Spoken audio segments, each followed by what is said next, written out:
Assalamualaikum warahmatullahi wabarakatuh. Anak soleh dan soleha, bagaimana kabarnya hari ini? Semoga anak soleh dan soleha sehat selalu dan selalu di dalam lindungan Allah Subhanahu wa Ta'ala. Anak soleh dan soleha, sebelum kita memulai pembelajaran, marilah kita berdoa terlebih dahulu. Sikap berdoa. Bismillahirrahmanirrahim. Raditu billahi rabba wa bil islami dina wa bi muhammadin nabiyya wa rasula. Rabbi zidni ilman warzuqni fahman. Amin ya rabbal alamin. Pada video pembelajaran kali ini, kita akan membahas tentang indahnya saling membantu dan hidup rukun. Nah, anak soleh dan soleha, pada pembahasan yang pertama, kita akan membahas tentang penggalan surah Al-Ma'idah ayat 2 dan ayat 3. Yang pertama yaitu penggalan Al-Quran surah Al-Ma'idah ayat 2.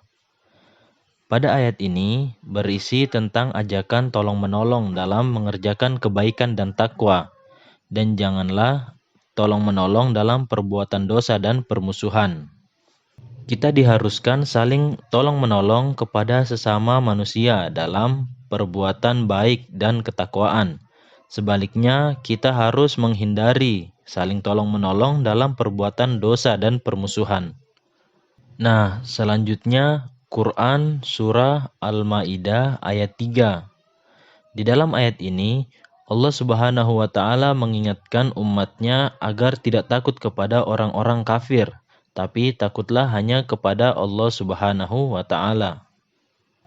Pada saat Nabi Muhammad SAW melaksanakan haji wada atau haji terakhir yang dilakukan oleh Nabi Muhammad SAW, Allah Subhanahu wa Ta'ala menurunkan wahyu yang menyatakan bahwa pada hari ini telah kusempurnakan ajaran agama untukmu.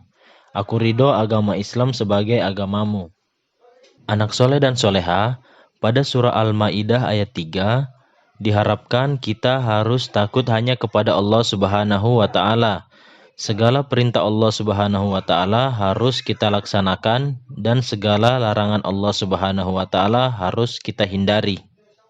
Jadi anak soleh dan soleha, ajaran Islam yang disampaikan Nabi Muhammad SAW harus kita yakini dan amalkan, karena Allah Subhanahu wa Ta'ala telah menyempurnakan sekaligus ridho bahwa agama Islam menjadi agama Nabi Muhammad SAW dan pengikutnya. Nah, sekarang kita masuk pada pembahasan selanjutnya, yaitu tentang Al-Quran Surah Al-Hujurat ayat 12 dan 13. Silahkan anak soleh dan soleha memperhatikan penggalan Surah Al-Hujurat ayat 12 dan 13 berikut ini. Pada ayat ke-12 dalam Surah Al-Hujurat dinyatakan, jika kita beriman kepada Allah Subhanahu wa Ta'ala, janganlah berprasangka buruk terhadap orang lain, karena berprasangka buruk itu termasuk dosa besar. Di samping itu, kita tidak boleh mencari-cari kesalahan orang lain atau bergunjing, karena orang yang suka bergunjing diibaratkan seperti orang yang memakan daging saudaranya sendiri.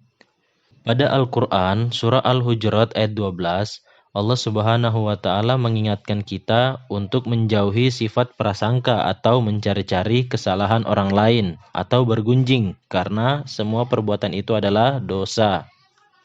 Allah Subhanahu wa Ta'ala menyamakan orang yang suka bergunjing seperti orang yang suka memakan daging saudaranya yang sudah mati. Tentu anak soleh dan soleha merasa jijik apabila demikian. Oleh sebab itu, taatilah perintah Allah Subhanahu wa Ta'ala. Allah Subhanahu wa Ta'ala menyatakan bahwa orang yang paling mulia di sisi Allah Subhanahu wa Ta'ala adalah orang yang paling bertakwa. Oleh sebab itu, tidak ada artinya kita menyombongkan diri tanpa beribadah kepada Allah Subhanahu wa Ta'ala. Selanjutnya yaitu pada Al-Quran Surah Al-Hujurat ayat 13, Allah Subhanahu wa Ta'ala menciptakan manusia terdiri atas laki-laki dan perempuan. Manusia itu suka berkumpul dan berkelompok sehingga mereka membentuk suatu suku atau bangsa. Nah, baiklah anak soleh dan soleha, hikmah yang dapat kita petik dari video pembelajaran kali ini yaitu yang pertama, saling tolong-menolonglah dalam berbuat kebaikan. Yang kedua, selalu tingkatkan ketakwaan kita kepada Allah Subhanahu wa Ta'ala. Yang ketiga, kita hanya takut kepada Allah Subhanahu wa Ta'ala. Yang keempat, agama Islam adalah agama yang diridhoi oleh Allah Subhanahu wa Ta'ala. Yang kelima, janganlah berprasangka buruk kepada siapapun. Dan yang keenam, jauhi sifat menggunjing atau ghibah. Sekarang anak soleh dan soleha, silahkan anak soleh dan soleha menuliskan di buku tulisnya masing-masing apa itu ghibah atau menggunjing. Kemudian anak soleh dan soleha menuliskan ayat tentang janganlah berprasangka buruk pada surah Al-Maidah ayat 12 beserta artinya. Akhiri video pembelajaran kali ini. Billahi taufik wal hidayah. Wassalamualaikum warahmatullahi wabarakatuh.